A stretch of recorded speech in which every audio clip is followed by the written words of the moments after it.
What is up, family? Welcome into another edition of Make Every Second Count Live with me, your host and international award winning Make Every Second Count speaker. Geez, guys, I can't even contain myself. I'm just so freaking pumped up. And I am excited because this is episode 10 of the season number 10. And it's like, wow. But so I ask you guys if you would please share this episode out. Invite as many people to watch it. Heck, you can just tag people in the comments. That would be awesome. Also, keep the thumbs up, hearts, frowny faces, cry faces. Heck, you can even get mad at us. I don't care. Just help us trick the algorithm on one of the socials that we're on. And then please keep the comments coming. We want to have more of a conversation than just make a presentation. So, this show is all about you and your learning and your growth. So, we want you guys to ask how you can grow. So, with no further ado, I would like to bring to the stage Miss Michelle. Hello, Michelle. How are you? Hello, Jeff. I am doing well, and thank you for having me in your podcast. I'm so humbled to able to share my story in your platform and to your subscribers. Great to be here. Awesome. Well, thank you so much. I'm glad that you are here. I'm glad that you are going to be adding value to the audience, and I appreciate you and all you do. Ditto. All right, so if you would like to go through a short introduction, tell everybody who you are, where you're from, where you live, and what you do. All right, so I'm Michelle Ferguson. I'm originally from Philippines, and I am in Massachusetts right now, based in Cape Cod. I'm a financial advisor full time, and I'm an author. In 2021, I started to become an author, a speaker, and a gratitude centered transition coach, or more a gratitude advocate. And you will know more about it as to why I became more gratitude advocate uh, in my life. That is great. I appreciate what you do, and gratitude is a big thing with me. So I understand that everybody needs gratitude, and I definitely appreciate what you do. But I have to ask, you see, when I started, I was in a severe car accident. I spent 2.5 months in a coma and 3.5 in the hospital. They told me I wouldn't walk again, but I do now, and I am so happy for that. But I learned that we don't just go through things, we often have to grow through things. So, what in your life has led you to grow into a advocate for gratitude? That's really a great question. So I've been practicing gratitude my since I became an adolescent, and but what really shaped it is that in 2019, where my late husband and I were diagnosed 6 months apart with cancer. Yes, he did. So Months apart? yeah, it was 6 months apart, and it was during COVID as well. So the story goes like this. In February of 2019, my late husband, he was diagnosed with stage 4 esophageal cancer with brain mets. Oh And my gosh. it's I'm really, so sorry to hear that. thank you. That's not cool. And yeah, And I six don't. apart, exactly right. So when you talk about in your show, make every second count. At that time, in a blink of an eye, our lives that we planned together completely changed. When I saw him, with all the tests as to trying to figure out what's wrong, and then later on, when we know. the doctor said that, oh, we need to operate the because there were two tumors on his brain. They said that we have to save the brain first. So forget about the chemo treatment first, the back-to-back brain surgery. So when we were earlier, we're talking about the only time that we're certain is really here and now. The So right here, right? that's really, so that really make a change. But so we go through the process. We never really process the cancer itself because we have to do the surgery, and then the next month is the chemo treatment. But in light of that, as we go through his treatment and everything, in July, voila, it's me. It's my turn, and I was going through my regular routine being a woman, and I was diagnosed with breast cancer. So that was really the thing. But that's the really, if you call it an aha moment, that really made me more advocate with gratitude, because we took cancer as a friend. And what I mean by that is that because of cancer, our love becomes more stronger, because it was also during COVID. So we're literally like, it's just us. So our love becomes more stronger. There's no stone left unturned. So we were married for 23 years, together to 25. So we prepare for it, for one another, for what's inevitable, because we know that it's not a matter of if, it's just a matter of when. So we create our own survival kit for each other when one is gone. And that's why my first book, A Love Like Ours, it's a story that we always have a choice on how we, despite, I mean, don't get me wrong, gratitude is not meaning that you are in la la la land always, or in a positivity always. Gratitude is helping us look at the other lens and appreciating what we have. It's focusing on what we have instead of what we don't have. So when we cannot have the chemo treatment because the platelets were low, let's, oh, then it's nice day in Cape Cod, we can go kayaking. So Yeah, things like that, or create more memories. So that's why gratitude was becoming more applicable. I would say that gratitude give me strength. that wow, that's crazy. So diagnosed 6 months apart. That's wow. That is Yeah, WTH, right? that I don't even know how to s- express myself on that, because I just don't get how dealing with it once of a loved one can be bad enough, and then to find out that it affects you too. I well, I know it's going to affect you also when you are taking care of that other person that you love, right? Yes.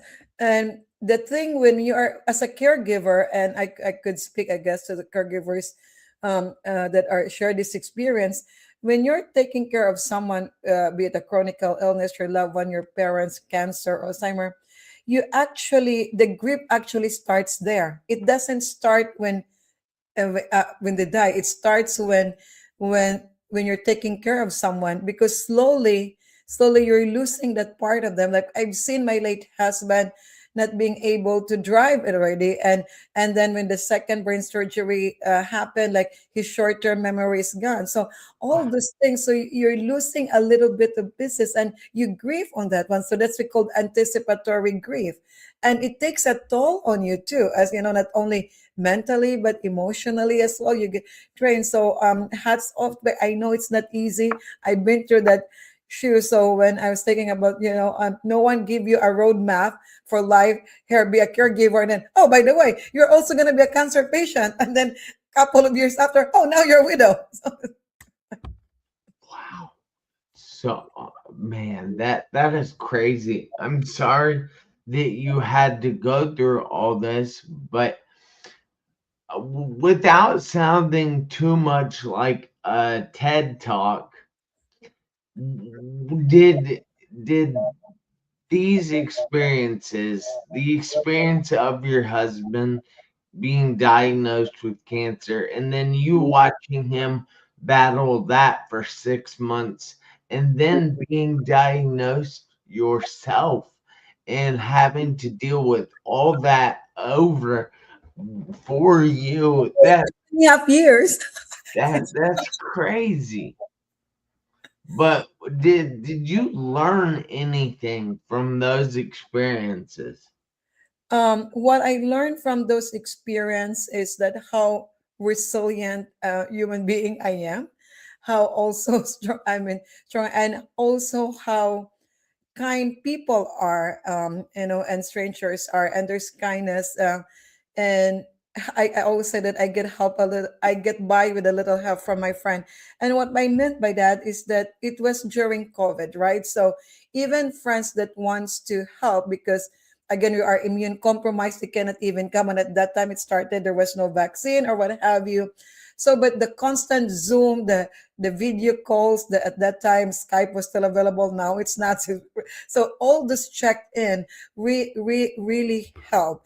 I learned also to be more self-reliant. I also learn, and this is I even talk in my book, like really more, because we get caught up in the race word, in the word, right? With our work and everything. I really take time for myself and go back in a way to my inner self. And what I mean by that is that sometimes because of job or the external influences that we have, we kind of conform. So it's not that you lose your identity, you just kind of try to blend in. But what when during this thing I become true to myself, and I also realized that it's okay to say no, to really prioritize and really take time for yourself and also give back. So part of the thing that I'm sharing my story in the A Love Like Ours, and then in my second book, Grace, Grief, and Gratitude, A Journey to Resilience, is really each chapter of the second book has a exercise on self-reflection as well as the tools for gratitude. Now, it may not help them the whole book or one chapter, but it's kind of made paying it forward because someone did it for me. And I want to, if one or two or three women out there or couples that my story would resonate, it becomes a ripple effects, and I'm leaving this place better than I found it.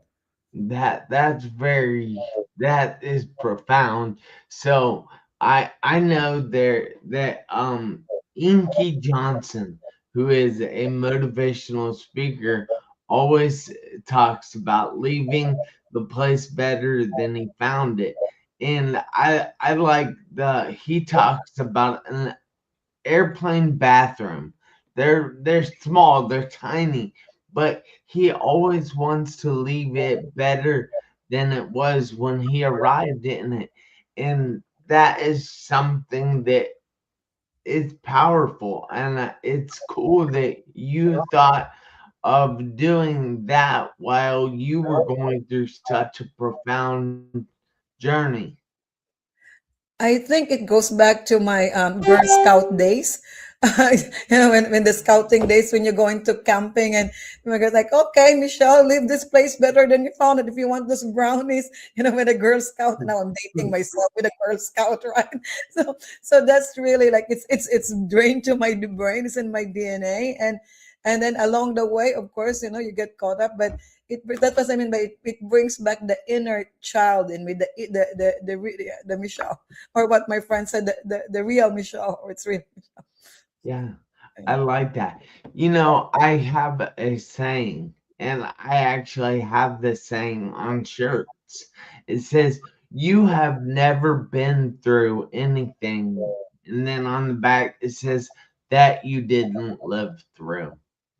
That's how I know that people out there are resilient. Not just me, not just you, not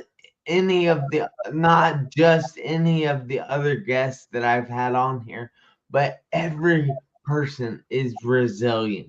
They not might not believe that, but they truly are. And it's something that they need to realize that they are stronger than they even know. Exactly.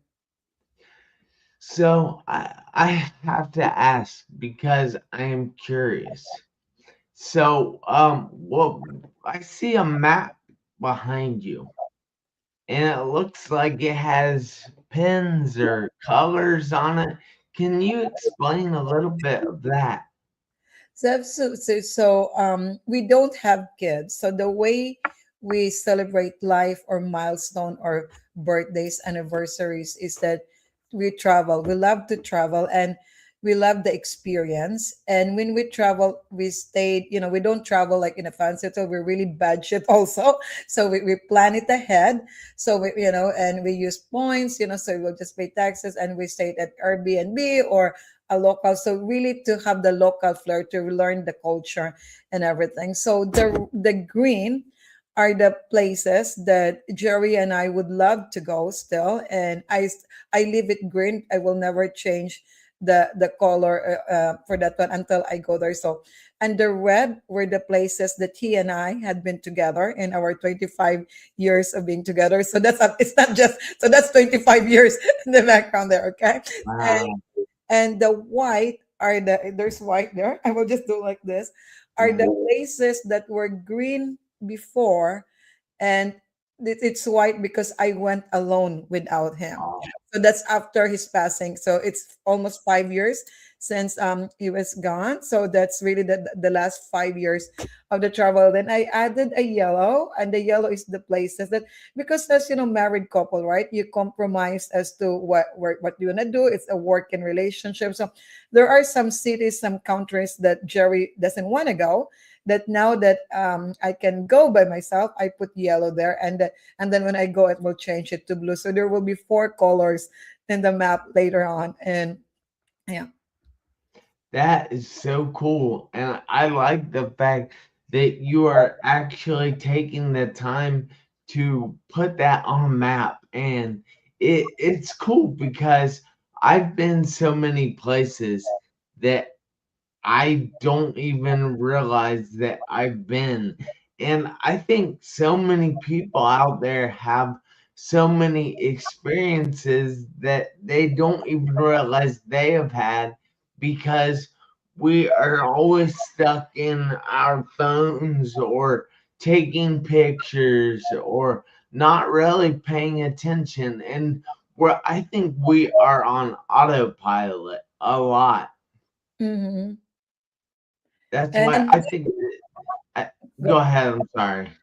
so that's also what you asked me, like, what cancer taught me and everything. And that's really also one of the things that since then although we love and acknowledge the technology and appreciate it because it makes us connected to the world, especially during the lockdown and so on. But at the same token, we also make it a point to really have like a technology time off. So we really enjoy having that conversation, looking at in the eye. I'm from old school that I still do that. I still write. I mean, I still get sentimental full when I receive cards that are handwritten because I do that, not the digital one, because it takes time and it's a human touch. Yes, Yes. I I find that to be one of the well, I don't write notes. I'm unable to write, but I at times I'll scribble a note down and send it to somebody or something, but not often at all. But those little gestures Yeah. mean so much to me. And then when other people don't take that gesture the same as they don't value it the same as I do, I get kind of offended. So I don't even try to do that a lot. So that was me before. And what cancer taught me is that we have the control of, we don't know what they are experiencing, right? Like, for example, a friend, I sent them an SMS and they never get back to me, or it take them 2.5 months or 2.5 weeks to get back. And it's a human reaction. We kind of get upset. But then I look at it like, you know what? I don't know what their situations are. And my former French instructor told me this, that Michelle, if you don't have any expectations, then you don't have any disappointments. So I mentally I'm always like I have it written in my post-it notes in my office when I'm at work, because we are human beings. I mean, we are emotional and stuff, and also that's where the gratitude also come to play, because like when I feel disappointment, or when I feel like stressed, or so, like, okay, what, because every morning I write down what are the three things that I'm grateful for. I wrote down in a post-it, and then I really said it out loud. And so along the day, life throws us curveballs from the moment we wake up until we go back to sleep, right? So during those days, if I'm not working from home, I put it in my wallet, Jeff. And then throughout the day, if I have those curveballs, I took it from my wallet and then I read it out loud. So when I'm pissed or upset or disappointment, I could hear it in my voice, the tone, and then I keep on saying it and smiling, and then you would see the note that you will notice the change in your voice, and then you become smiling, and then you become positive again. So I mean, gratitude is not really just la la la la. So that's what that helps me, and one of my gratitude tools. That is great. I have a friend named, it's just like woo. But she keeps what she calls a gratitude jar. So she takes little pieces of paper and writes down things that she's grateful for, and she puts them in the little jar. And then when she's feeling down and things, she goes into the jar and she'll read a couple of them. And I think that is a great way to focus more on what you have instead of what you don't have. Exactly. Yeah. So I want to say hello to a few people here. So we have Michelle Ferguson in the house. We have my dad in the house. We have Robert Brooker. And oh, duh, you're Michelle. Duh. I just It's okay. had a brain fart right now. Yeah. We have Crystal Smith in the house, Chuck Doyle, and then we have Ben Bruce, and we have um darn it, where'd it go? I don't know. I can't find it now. But hey everyone, I hope you're enjoying your evening. Ben Bruce says Michelle Ferguson sounds like a name from the UK, Scotland, or Northern Ireland, and you're wrong, Ben Bruce. But yeah, so my husband was the family roots were from Scotland. I, but she's not from Scotland. Yeah, Scotland by marriage. Scotland by marriage. That is awesome. I have to say, I've never been to Scotland, but I've been in the UK. I was in London, but just in the airport. So It's okay. no, sorry, I take that back. I was in Paris. There you go. Yeah, That's but how we speak a little bit of French. we so I have to ask, uh what would you suggest to somebody else that is going through grief at the moment? Um how would you suggest they get out of that grief, or would you suggest they actually go through that grief? There's no, as I told you, there's no roadmap, right? Because everybody reacts differently. The same thing, like when with cancer, each patient reacts differently with the treatment. So the same thing with grief. So there's no timeline for grief, but for those that are grieving and still, grieve. One thing I could say is that grief comes in waves, and it will change you. There's no way around it. So but change doesn't mean a distraction. For me, grief, it means the change is a transformation. I stand here not because life was easy. Grief is really hard. And believe me, 2 weeks ago when we had a blizzard here, grief comes and visit me again, and I cry at a drop of a hat. But it's not easy. But because I choose to rebuild, and with grace, give me the stability. Grace give me the resilience, and we should as Jeff just said earlier, that we all have resilience in us. Sometimes we just don't know it until it's really in front of us and we are really have choice but to be really resilient. And resilience give me direction, and know that you are not alone. You might feel lost, you might feel anger, you might feel like you want to shout or scream.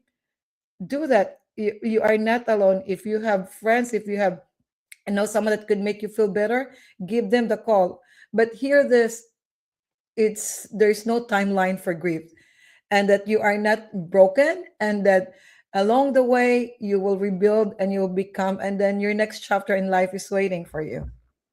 Yes, that is great. I like the fact that you gave them hope for the future in saying that a better future is awaiting you. It Uh, does. um, all right. What makes you consider your change as a transformation? That's from Ben Bruce. Ben, what makes me consider change as a transformation? So, way back before the cancer, before 2019, I'm really, and I have this, like SWOT analysis of myself: strength, weakness, opportunity, threats. I have all this like blocking for goals: 3 years, 5 years, 7 years. I'm so goal oriented, and but what this transformation changed me is that I really take a pause and really what matters. So I don't work 60 to 70, 80 hours work week. I really take time to what's really important to me and what's really important to the family and friends surround me. Because at the end of the day, of course, you need to still, you have mortgages to pay and everything, but at the end, what is really important to you? So that transformation, and I'm being more strategic and intentional also in all of my interaction in helping others and sharing my story so that it will help them to find hope, or at least give them hope, or Yeah, tools that they could use. that's great. So we before the show we talked a little bit about a book that you have and what books. Well, I think you actually have two. I Can have you three. You have three? Can you tell us a little bit about those and possibly how we get a hold of them? Okay, so my first book is that's A Love Like Ours. It's a memoir, so it's the story of Jerry and I, how we met and how we didn't let cancer take the best of us. So it's really story and how we prepare the survival kit. All of my books are available in Amazon and in Apple iTunes. The second book, Grace, Grief, and Gratitude. It's the continuation of A Love Like Ours, but in a little bit of a twist, because this is more like also a workbook to some extent. When as I shared it, like each chapter has a gratitude exercise as well as a reflection. So, if you're grieving, so I talk about mixed culture marriage in chapter 3. So, how do you, like some of the things that we do too, because, it's different cultures have, we come up with our different tradition. And then what are the tradition that we mix that becomes our tradition? So those kind of exercises. Grace, Grief, and Gratitude is now available aside from Amazon and Apple. I just learned it 2 days ago and I'm grateful, in Barnes and Nobles and also in Walmart. That's cool. That's really, really cool. So you could get hold of copy. And if any of the listeners are gonna watch this, I'm gonna throw it out there. If you could, if you send me a picture of the book, if you're in Walmart, Barnes and Nobles, or you're getting it at Amazon, and I will send you a digital copy of the other book. that you like, or even a print copy with a signed copy. So I'm putting it in the with the viewers out there. So, and then the third book is the French version of The Love Like Ours. Is an Amour Calmly Not, and I it was launched last November. I launched it in France, and the reason behind it, talking about cancer and everything. So when Jerry stopped doing his chemo treatment, he we had this adult conversation, come to Jesus conversation. That he's saying that, Michelle, I would definitely go first, not you, even if you have cancer, because of the stages. And I want you to find a good distraction while I'm going through this, because once I'm gone, you really need something. And I was taking French in the university before, but I changed my foreign language. So I always have affinity with French language. So I made a promise to him and to myself that before I turn 50, my French will be as good as my English. And it did happen. And I have the French version. And that's why it's called also, my website, it's called simwamichelleferguson.com. My Facebook authors page, and my I called it Facebook page for my speaking and my coaching. And the book is Simwa Michelle Ferguson, as well as my Instagram, Simwa Michelle Ferguson. And all Wow. books are available in Amazon and Apple's, except for the Grace, Grief, and Gratitude. That's it in Walmart, Barnes and Nobles as well.